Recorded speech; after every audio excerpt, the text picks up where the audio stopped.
মেহেরপুর পৌর কলেজের প্রভাষক, মেহেরপুর সদর উপজেলা বিএনপির বিতর্কিত সভাপতি ফয়েজ মোহাম্মদ আমার সাথে 7,03,000 টাকা খেয়ে খায়েশ না মিটলে 29/11/2025 তারিখে রাত 10:30 মনোহরপুর গ্রামের জাফরুল্লাহকে সভাপতি দিয়ে ফেসবুকের মাধ্যমে অবৈধভাবে কমিটি ঘোষণা করে।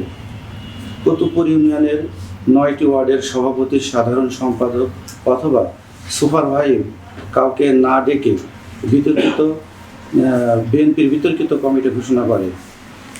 29/11/2025 তারিখে দেশনেত্রী বেগম খালেদা জিয়া যখন মৃত্যুর সঙ্গে পাঞ্জা লড়ছে, সারা দেশের মানুষ যখন দোয়া মিলাদ মাহফিল নিয়ে ব্যস্ত, তখন উপজেলা বিএনপির সভাপতি ফয়েজ মোহাম্মদ কমিটি ঘোষণা করে।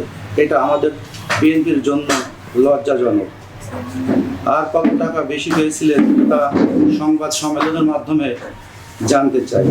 আমি বারবার উপজেলা বিএনপির সভাপতি ফয়েজ মোহাম্মদকে বলেছিলাম যে ভোটের মাধ্যমে ইউনিয়ন সভাপতি নির্বাচন করার জন্য, যদি তা সম্ভব না হয় তাহলে অন্তত 9টি ওয়ার্ডের সুপারভাইজার ও তৃণমূলদের মতামত নিয়ে ভোটের ব্যবস্থা করা। কিন্তু ফয়েজ মোহাম্মদ বিষয়টি আমলে না নিয়ে অবৈধভাবে কমিটি ঘোষণা করেছে।